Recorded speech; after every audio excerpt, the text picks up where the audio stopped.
अपने कामों को समय से पूरा करने के लिए, ऑर्गेनाइज़ करने के लिए, व्यवस्थित करने के लिए कुछ टिप्स को फॉलो करना या टाइम को ध्यान में रखना, यही सब है आज की वीडियो में। टाइम मैनेजमेंट का हम कैसे ध्यान रखें।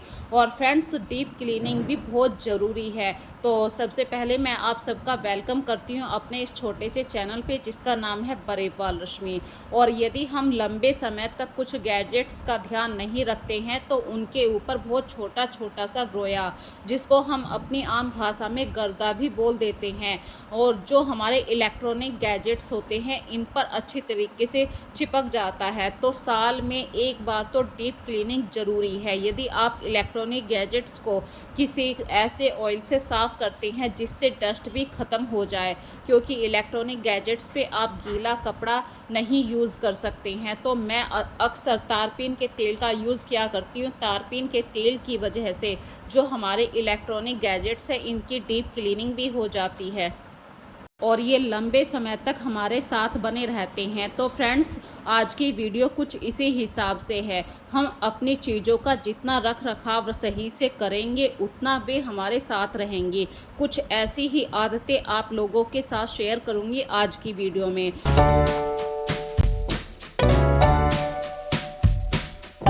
अक्सर हम अपने किचन में कुछ ना कुछ बनाते रहते हैं जिस कुकिंग ऑयल का हम यूज़ करते हैं।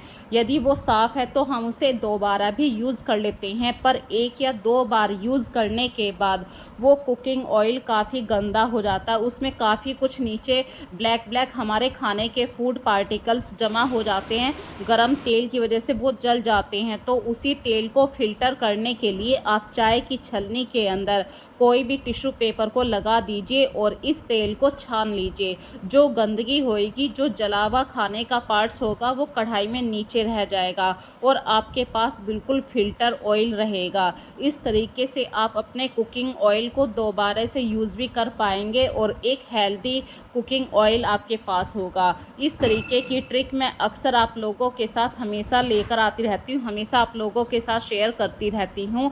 और हाँ, यदि आपको ये दिक्कत है कि अब इस कढ़ाई को कैसे साफ़ किया जाए, तो जो बचा हुआ टिश्यू पेपर है, टिश्यू पेपर से इस सारे कुकिंग ऑयल को साफ़ करके आप इसे डस्टबिन में डाल दीजिए और नॉर्मल जो भी आपका सर्फ साबुन है उससे आप अपनी कढ़ाई को साफ़ कीजिए। बहुत ही आराम से आपकी कढ़ाई भी साफ़ हो जाएगी।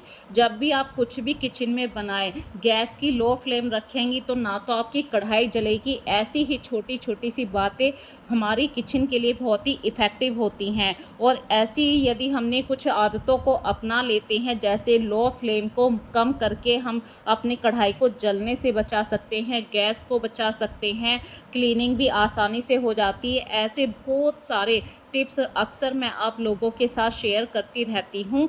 तो फ्रेंड्स, अब बात करते हैं एक नेक्स्ट टिप की। अक्सर हमारे घर में कुछ ना कुछ ऐसी प्रॉब्लम हो जाती है जो अचानक से आती है, जैसे चीज़ों का ख़राब हो जाना। अब चीज़ें तो ख़राब हो गई, लेकिन उसी समय यदि आप उन चीज़ों की डीप क्लीनिंग कर देते हैं तो एक तो हमारे घर की डीप क्लीनिंग हो गई।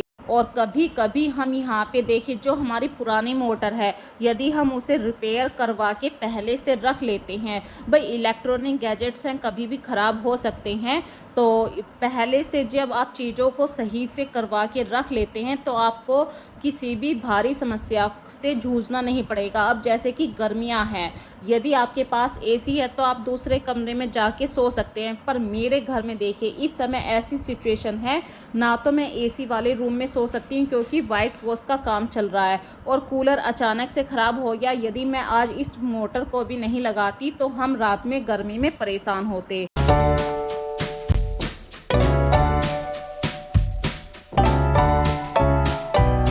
ऐसे ही थोड़े समय में हम काम कैसे ज़्यादा करें, ऐसी ही कुछ बात आप लोगों के साथ शेयर करना चाहती हूँ यहाँ पर। अक्सर जब भी आपके घरों में जब वाइट वॉश का काम होता है तो हमारे घर का सामान पूरी तरीके से फैल जाता है, और जिसमें सबसे ज़्यादा काम जो फैलता है वो कपड़ों का फैलता है। यदि शाम के वक्त में भी आपको थोड़ा सा टाइम मिले और कि भाई कपड़ों को धो सकते हैं तो ज़रूर धोइए, डेली धोइए, क्योंकि वाइट वॉश वाले घर में यदि आप थोड़ा थोड़ा सा टाइम करके कपड़ों को धोते हैं तो आप बहुत ही अपने घर को अच्छी तरीके से कंट्रोल कर पाएंगे। और कपड़े धोने का बर्डन भी आपके पास नहीं होगा। इस समय आपका फालतू टाइम जो है, जो भी आपके पास फालतू टाइम होता है वो डीप क्लीनिंग में चला जाता है, क्योंकि घर में 3-3 4-4 बार झाड़ू भी लगती है, आपको मॉपिंग भी करनी होती है। थोड़ा-सा एरिया साफ़ हुआ कि उतने ही एरिया को साफ़ करने की ज़रूरत पड़ती है। यदि नहीं करेंगे तो फिर हमारा काम हमारे कंट्रोल से बाहर हो जाता है। और जब 2 दिन पुरानी वीडियो मैंने आप लोगों को दिखाई थी किचन कैसे मैंने कंट्रोल में करी थी, क्योंकि जब किचन में काम हुआ था फ्रेंड्स, मैंने यहाँ से सारे कंटेनर, यहाँ तक कि सारे बर्तन सब कुछ हटा दिया था, सिर्फ ये गैस ही रखा था, क्योंकि गैस का पाइप मुझसे नहीं निकल पाया था। तो ऐसी भी सिचुएशन होती है, आपको थोड़ा थोड़ा समय ज़रूर देना पड़ता है। और आज भी देखिए मेरे ऊपर वाले पोर्शन में तो वाइट वॉश हो गया है, अभी मिस्त्री आने वाले ही हैं कि उससे पहले मुझे अपनी किचन में पूरा खाना बना के तैयार करना है। और किचन एक ऐसी जगह होती है, ऐसा प्लेटफॉर्म होता है जहाँ पे आपको फरमाइशों का भी ध्यान रखना पड़ता है, क्योंकि ये एक दिन का काम नहीं है वाइट वॉश वाला, ये कम से कम 10-15 दिन तो आप मान के चलिए। अब 10-15 दिन आप कितना अपने घर में एडजस्ट करने के लिए कहेंगे, तो उस हिसाब से आपको अपने किचन में काम भी करना पड़ता है, सबकी फरमाइशों का ध्यान भी रखना पड़ता है। तो फ्रेंड्स, आज मैं अपने घर में सबके खाने पीने के हिसाब से बना रही हूँ, क्योंकि संडे का दिन है और संडे को आराम से गरम गरम चीज़ों को खाने में ही स्वाद आता है। तो मैं हरे धनिए की और पुदीने की चटनी बना रही हूँ। और पुदीने की चटनी जब भी आप बनाएं तो उसमें थोड़ा सा दही डाल दीजिए, पानी ना डालिए। दही की वजह से जो पुदीने की चटनी है उसका कलर बहुत ही अच्छा हरा रहेगा, बिल्कुल फ्रिज में रखने के बाद भी उसका कलर चेंज नहीं होगा। और ऐसे काम जैसे चटनी बनाना, यदि आप 1 हफ्ते की चटनी भी बना के फ्रिज में स्टोर करके रख लेते हैं, जब आपके घर में काम चल रहा है, आपके पास बिल्कुल टाइम नहीं है कि मैं किचन में ज़्यादा टाइम दे सकूं, तो उस समय आप ऐसे काम कर सकते हैं जैसे चटनी को स्टोर करके रख लेना। वरना मैं ज़्यादातर प्रेफर करती हूँ कि आप बिल्कुल ताज़ा खाना ही बनाएं। पर लाइफ में कभी कभी ऐसे एडजस्टमेंट भी चलता है। और अपने गैजेट्स को जितना आप साफ़ करके रखेंगे, प्रॉपर प्लेस पे रखेंगे, आपकी किचन आपके हाथ में रहेगी। बिल्कुल आपको ऐसा नहीं लगेगा कि किचन फैल चुकी है, अब इसे कैसे साफ़ किया जाए। और यहाँ पे मैं एक छोटा सा टिप्स और शेयर करना चाहती हूँ। जब भी आप दही का रायता बनाएं, सिंपल सी दही में आप चाट मसाला ज़रूर डालें। नमक मिर्च तो हम नॉर्मल डालते ही हैं, धनिया पत्ती डाल सकते हैं या फिर आप पुदीना पत्ती डाल सकते हैं। यदि ये भी नहीं है तो आप प्याज डाल सकते हैं। तो आपके पास एक नॉर्मल सा रायता घर पर तैयार हो जाएगा, जो सेकंडों में आप तैयार कर सकते हैं। इसी तरीके से किचन से जुड़े हुए टिप्स हैं, जैसे कि आलू को जब भी आपको मैश करना हो, आप अक्सर मैशर का यूज़ करते हैं, पर ज़रूरी नहीं है जब आपका घर फैला हुआ हो आपके हाथ में सारे गैजेट्स हों। जैसे कि अब मुझे पता ही नहीं है कि मैंने मैशर को कहाँ रख दिया और जल्दबाजी इतनी है, तो मैं ना कद्दूकस का यूज़ कर रही हूँ। वैसे कद्दूकस भी कर सकते हैं, जो कांटा होता है उससे भी आप आलू को मैश कर सकते हैं, गिलास की तली से भी आलू को मैश कर सकते हैं। हाथों से तो हम हमेशा करते ही हैं। ऐसी छोटी छोटी सी बातें मैं अक्सर आप लोगों को ज़रूर बताती रहूँगी आलूओं को मैश करने के लिए। यहाँ तक कि जो पूरी छानने की छलनी होती है, उससे भी आलूओं को मैश किया जा सकता है।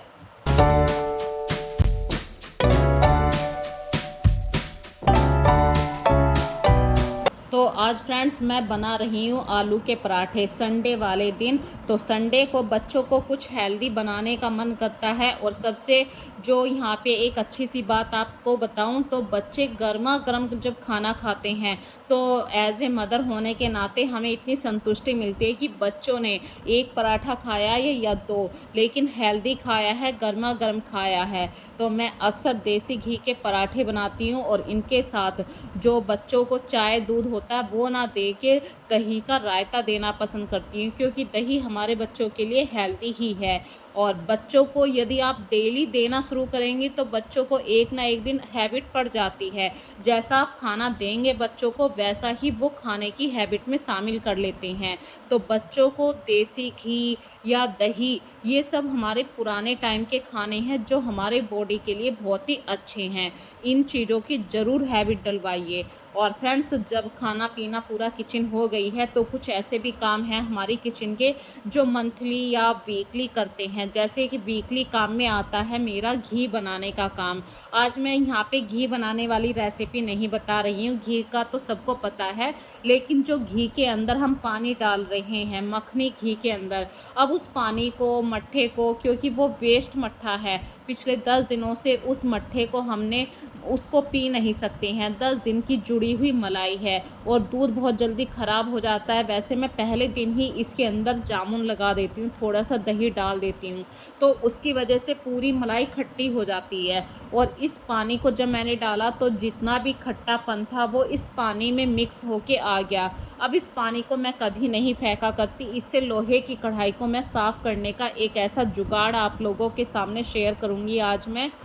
आप लोगों की भी आंखें चकाचौंध हो जाएंगी। बिल्कुल वेस्ट मट्ठे से हम कैसे लोहे की कढ़ाई को साफ़ कर सकते हैं। तो इस वेस्ट मट्ठे को मैंने लोहे की कढ़ाई में भर दिया। यदि थोड़ी बहुत जगह खाली है तो मैंने बिल्कुल सिंपल पानी इसके अंदर डाल दिया है। अब इसे 5 से 6 घंटे के लिए आप ऐसे ही छोड़ दीजिए। जब 5 से 6 घंटे हो जाएं, आप इसे ज़्यादा इफ़ेक्टिव बनाने के लिए थोड़ा सा नमक भी डाल सकते हैं। ये देखिए 5-6 घंटे होने के बाद जो पानी है, मट्ठा है, कुछ इस तरीके का हो जाता है। अब इसमें से आपको कढ़ाई निकाल लेनी है और लोहे की कढ़ाई कुछ इस तरीके की हो चुकी है।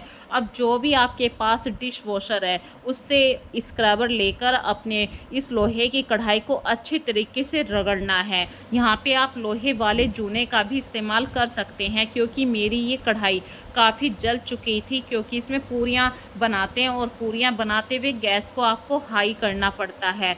तो जो किनारे हैं ये काफ़ी जल चुके थे और मैंने काफ़ी लंबे समय से इस कढ़ाई को साफ़ भी नहीं किया था। आपको रीज़न का पता है, घर में काम चल रहा है।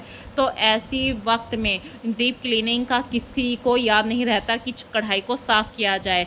पर आज जब मुझे इस कढ़ाई की ज़रूरत पड़ी तो फ्रेंड्स बहुत गंदी कढ़ाई थी, तो सोचा आप लोगों को इसकी वीडियो भी बना के मैं दिखा दूं। तो मेरी लोहे की कढ़ाई इतनी साफ़ हो गई। यहाँ पे छोटा सा टिप्स और बताऊंगी। जब भी आप टैल के ऊपर कढ़ाई को, कुकर को साफ़ करें तो स्क्रैचेस आ जाते हैं, तो आप किसी कपड़े को ज़रूर बिछा लीजिए। और इससे ना तो आपका काउंटर टॉप ख़राब होगा, काउंटर पे कोई भी स्क्रैचेस नहीं पड़ेंगे और आपकी लोहे की कढ़ाई बिल्कुल चकाचक हो जाएगी।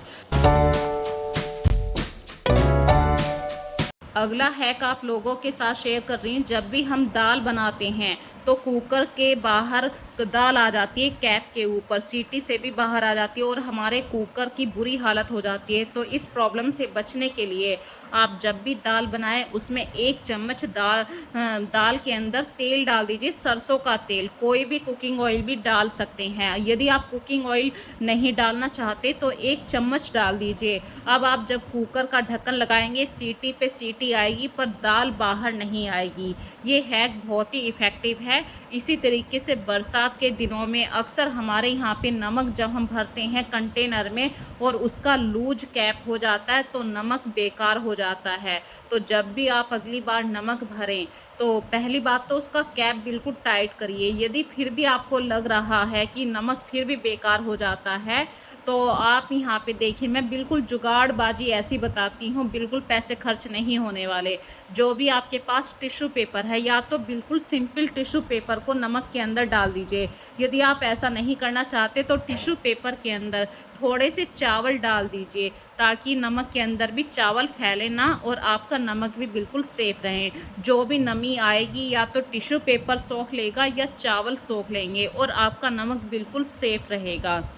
इस तरीके के इफ़ेक्टिव आइडियाज़ अक्सर आप लोगों के साथ लेकर आती रहूँगी। तो फ्रेंड्स, अब करते हैं आज की वीडियो का लास्ट। यदि आज की वीडियो में आपको कोई भी बात अच्छी लगी है तो प्लीज़ मुझे कमेंट सेक्शन में ज़रूर बताना। फिर मिलेंगे एक नई वीडियो में नए कॉन्सेप्ट के साथ। तब तक के लिए फ्रेंड्स अपना ध्यान रखिए। So take care friends, bye bye.